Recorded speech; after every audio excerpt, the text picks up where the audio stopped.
Great. Well, good afternoon, everyone. On behalf of Premier Ford and our government, it was my honor to introduce Ontario's 2023 Fall Economic Statement, Building a Strong Ontario Together. Ontario is growing rapidly. Last year, 500,000 people came to our province, and more than half of the new businesses that opened in Canada were opened right here in Ontario. But we cannot take this growth for granted during a time of heightened economic and geopolitical uncertainty.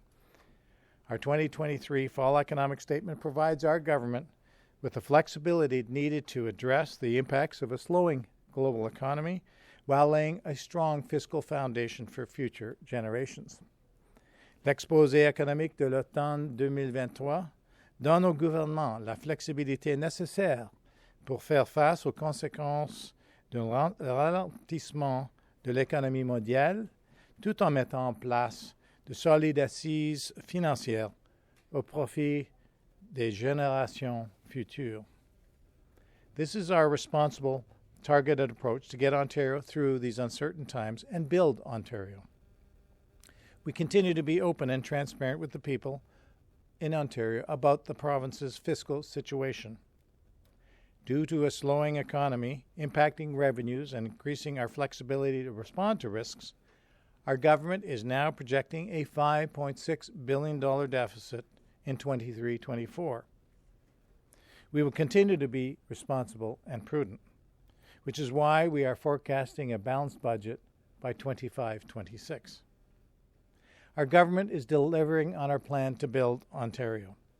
But despite our historic $185 billion capital plan, we must build more. That is why we are launching the Ontario Infrastructure Bank. Notre gouvernement lance la Banque de l'Infrastructure de l'Ontario. This is a new tool to attract trusted institutional investors to help finance essential infrastructure that would otherwise not get built. This new arm's-length agency will focus on long-term care homes, energy infrastructure, affordable housing, municipal and community infrastructure, and transportation, and is based on a model that is used around the world. As well, the new $200 million Housing Enabling Water Systems Fund will help get the water infrastructure necessary for new housing developments getting built. As well, proposed enhancements to the Ontario Focused Flow through tax credit will be initiated to help unlock critical minerals in the north and get up to $100 million of investment top-up for Invest Ontario to help us grow our economy. Building a strong Ontario together means that the government is working for you. Bâtir un Ontario fort ensemble signifie que le gouvernement œuvre pour vous. We can continue to support workers, and we are helping them save for retirement.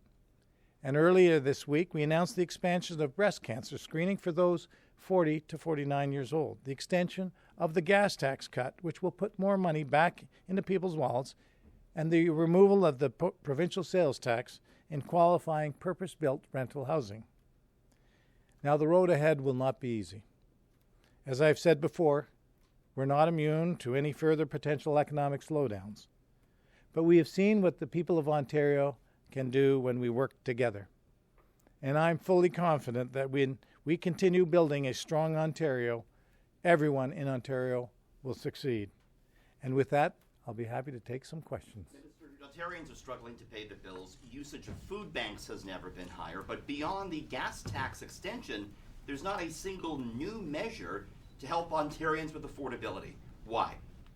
Well, we have done a lot of measures already to help Ontarians. And if you think back, we've moved very early on reducing the gas tax, which was 5.3 cents, and along with other measures, 10 cents a liter. Every time you go to the pump, you're saving 10 cents a liter than you otherwise would have. That's continuing on. As you know, we put in measures such as the increasing the minimum wage, indexing it to inflation. That just went up less than 30 days ago to $16.55. That was over 6.5% increase. And we took action earlier to double the low individual and family tax credit. So when you're making more income from 1.1 million low-income workers, you get to put more money in your pocket. So we've taken measures in the past that are helping people cope with the costs right now. Can you explain the investment bank to me like I'm a 10-year-old? Can you dumb it down and explain how it benefits me as an Ontarian? Richard, you want me to talk to you like you're a 10-year-old? Okay. Yes, please. Which is not a stretch. Which is it's a fair question, and it's a good question. You know, the way I think about it is that you look around the world, and there's many infrastructure banks in many parts of the world which helps get things built that perhaps otherwise wouldn't get built. And if you look at some of the best pension funds in the world, they're right here in Ontario. They call them the Maple 8, and they're investing in infrastructure around the world. Well, I'd like to see them invest in more infrastructure right here in Ontario. And you think about some of those world-class pension funds, Ontario Teachers, Ontario Municipal Employee Retirement System, OMERS, HOOP, the healthcare pension fund. If they're investing their members' money right in other parts of the world, why not invest in infrastructure while we're growing with the population growing right here in Ontario? So it'll give them more opportunities to invest in more infrastructure that will stay right here in Ontario. And it's another vehicle to be able to fund more and faster. Is that where the idea came from? Are these pension funds asking the government, we want to invest in something, can you create it? Or you know, the pension funds are always asking for they're looking for opportunities to invest. And you know, every time they invest outside of Canada, they take currency risk and they take political risk. Well, guess what? They know the environment here in Ontario. They don't take currency risk when they invest here. So we're hopeful that working with the bank and through structuring deals, we'll be able to invest more in Ontario. Continuing with the infrastructure bank, it says that in your paper, it says that it's going to be used to try and build affordable housing. Who is going to build that housing? Is the government going to get into the business of building housing, or is that money just going to be, made available to developers? No, I don't think government is going to take over building housing. We're going to set the conditions to help getting houses built. And if we think about the announcement that I made yesterday with Paul Callander on the HST removal for purpose-built rentals, I've heard from a lot of builders that that's game-changing. You know, that's a mechanism to help get more built on housing. What the bank will be able to help is another tool on top of the $185 billion that we've committed for a 10-year capital plan for building hospitals and roads and transportation. This is another tool which is successful around the world to get more things built faster. You said that it's a way of getting things built that wouldn't get built otherwise. So is Ontario actually having trouble attracting financing for things like building long-term homes? Okay, then explain to me, what's the benefit for taxpayers out of this? Because I think if I'm an investor and I want to invest in this building a long-term care home, I want a return. And so are taxpayers going to be now funding the profit for these investors off of our public infrastructure? So the way the banks, I like to think about it is that, governments have tools to be able to provide maybe concessionary financing, which means better terms. You can be different places in the capital structure. And you look at some, like the Canadian infrastructure banks, which took a while to stand up, and we hope we'll be able to stand up this agency very quickly. They've been able to put $10 billion to work and attract another $18 billion, $28 billion of investment that would otherwise not get built. I think about the small modular reactor that we're investing in, the Canadian in Darlington. That's another example where they're putting in a transaction that the Canadian Infrastructure Bank is operating. So this will be an opportunity for now an Ontario Infrastructure Bank to participate in transactions right here in Ontario. The profit question, though, I mean, does this open the door for these mega pension funds to be profiting off of public infrastructure investments? No, I don't think profiting is the right way to think about it. Think about it in terms of there's revenue streams. So the idea here is that they're not doing grants to build things, which is what our capital plan is. We're providing taxpayer money to build things. This is investors providing that money. Now they do want a return, so there has to be a revenue stream. And structures that meet taxpayer requirements and meet pension fund requirements allows around the globe, you see it, that stuff gets built, that using those revenue streams. So I think that's really an opportunity. So if you think about energy, for example, ratepayers, there is a revenue stream. Student housing, if you build student housing, there would be a revenue stream. So it's another tool that we can look at that might help, instead of the taxpayer taking all the risk and burden, that the bank and its institutional investors will take. Revenue stream there for, so like long-term, you mentioned long-term care specifically, so these pension funds are going to get a revenue stream out of long-term care funds? They already do. Long-term care already has revenue streams funding long-term care. And I think that's a couple core principles. One, there has to be some mechanism to be paid back, because our Ontario Infrastructure Bank, the principle is you get your money back. Number two, there has to be a level of being able to get a return, often when in a political jurisdiction like Ontario, where you understand the risks better. So some of these principles are really important when to have a successful infrastructure bank. Now, I will say this. It'll be an arm's length agency, and we have to recruit and see the inaugural board and put the governance into terms of reference. And, of course, we'll do the initial through regulation, and there'll be lots of opportunity to look at more questions and the consultation process involved. How worried are you about how worried are you about the revenue situation? It's pretty bad. I can't remember the last time I saw the deficit go up so much in a 7-month period between the budget and the other than maybe the pandemic. I mean, this seems like the economy's slowing much more quickly than we thought. How worried are you about that? Well, I get up every morning, and I worry, as I like to see. I sleep like a baby. I wake up every 2 hours and I cry. But I do that because we're in this together, and I want to make sure that we have the fiscal balance sheet to be able to take in whatever's around the corner. Now, that's why it's important to get to balanced budget. There's shocks to the system. I was in New York for 9/11. There was a financial crisis. We've just gone through a pandemic. So we haven't wavered from our target to balance the budget, but we also have to recognize the environment we're in. And private sector economists they've lowered their forecasts, and so we have to take that into account. That has an impact on revenues. So that's what we're dealing with in reality. I don't know what's around the corner. What I do know, Rob, is that we're prepared for whatever comes around the corner. So, Jeff. Just to ask a question that critics are going to ask, which is, this is a government under investigation by the RCMP. We've got the Greenbelt fiasco, where a small group of developers almost got a big windfall. Didn't happen. We also have a history of criticism of patronage appointments, unqualified people being put into positions.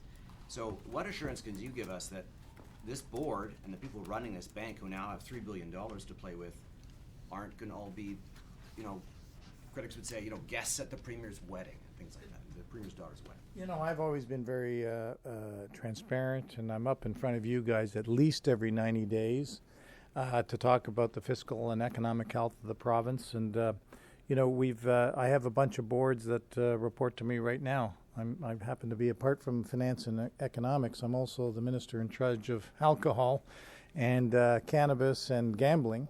So add that. Yeah, really fun stuff. Thanks. And they're all governed by arm's length agencies, and ably governed by a board of directors and a management team. And I meet with them frequently.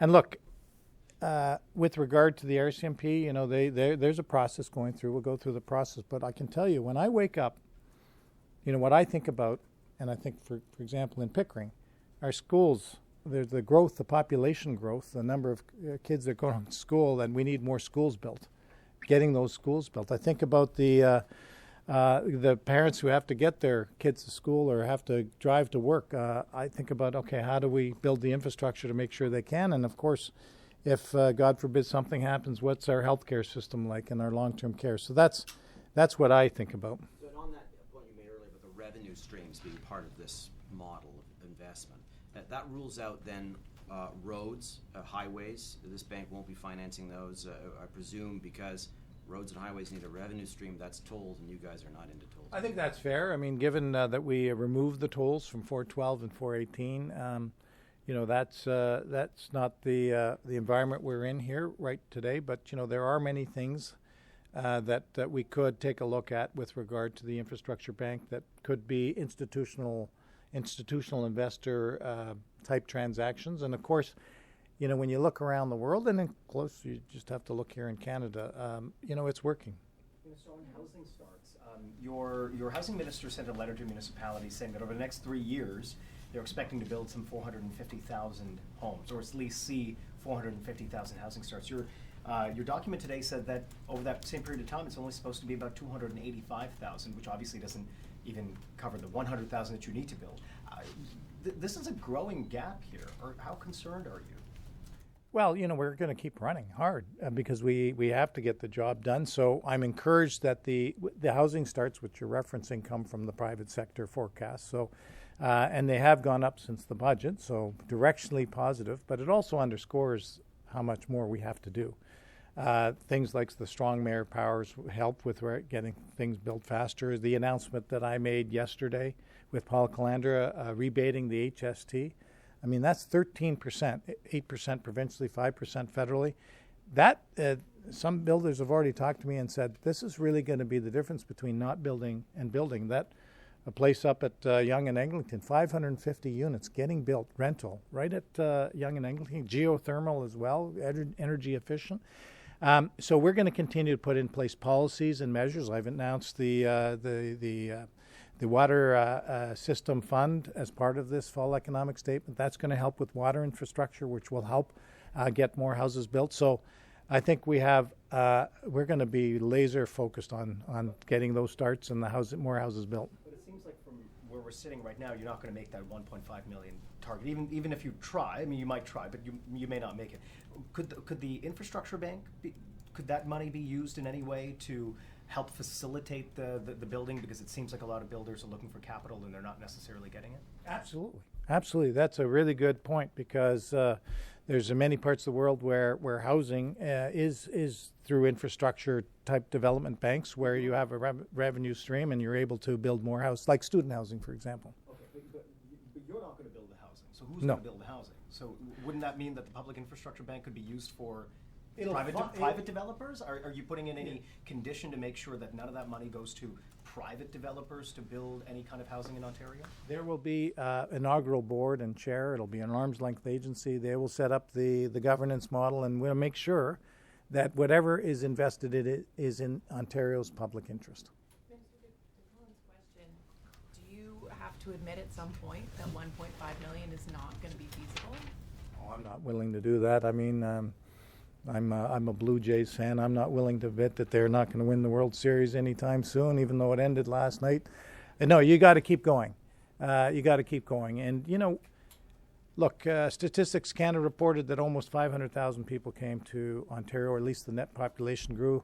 We've seen statistics already for the first 2 quarters. We're on track again. And we've seen CIBC put out a report that, no, the number's more like 750,000 in Ontario. I talked about my parents in the fall economic state, my mother who came here, people want to come to Canada. They want to come to Ontario. And, it's not about, are we going to build 1.4, 1.6, 1.5? What the issue is that municipally, federally, provincially, we've got to work together to try to do the best we can. But on the contingency fund, why not put that $2.5 billion towards some sort of tangible programs that are going to help people now, instead of sort of stashing it away in a rainy day fund? Well, we are helping people now on a range of things right across the piece. I think that the contingency fund, which is about 2.5% of our total expenditures, that means that we know where 97.5% is going specifically, but we can't predict where every dollar is going to be spent in which ministry, because things come up, events occur. But infrastructure is so critical, and we're talking about the infrastructure bank here, but at the core, we need more long-term care beds. We need more power generation. We need more transmission and storage. We need more health care. We need more of everything. Schools, because schools are, they are getting full. And as people come to this great country, they expect us to be able to have the opportunity for a roof over their heads, that they can take their kids to school, they can get to work. Minister, Oh, sorry, yeah. Cynthia, she. It's okay, go ahead. Okay, then you. Cynthia.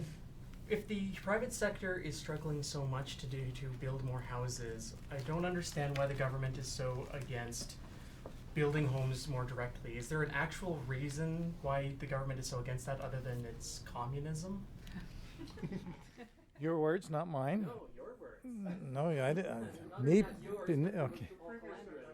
You said it in the Yeah. House that it was communism. Look, is there more to that objection than rhetoric? Yeah, no, look, my parents, I'll come back to that.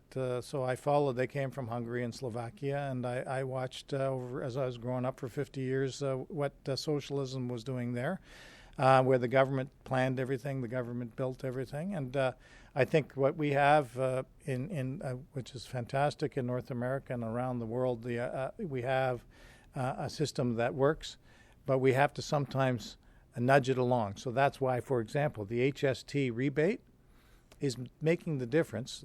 On a $500,000 building, that's 40,000 of provincial sales tax, 25,000 of federal provincial sales tax. That's 65,000. That's a 13% opportunity, which may be the difference. So instead of us building everything and controlling everything, we're giving incentives and putting the conditions. I think that's a better way to go. They're not anywhere close to the target that you need. Like, so is your fear of socialism is stopping the government from doing something that the NDP at least is arguing could actually make a difference in building more houses? We've chosen a path. We've been very clear about that path, and we're going to stick to that path. Cynthia. Nothing in there for the city of Toronto, and I know there are talks to sort of help them out of their financial bind. Would it be fair to read into that maybe the government's going to upload the DVP and Gardner to help them with their expenses?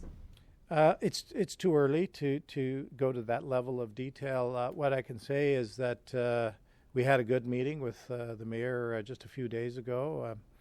We are working closely together to define the challenges that we have to work together, and I'm encouraged by that. My deputy minister is the co-chair of the working group, so I'm very much aware of and involved.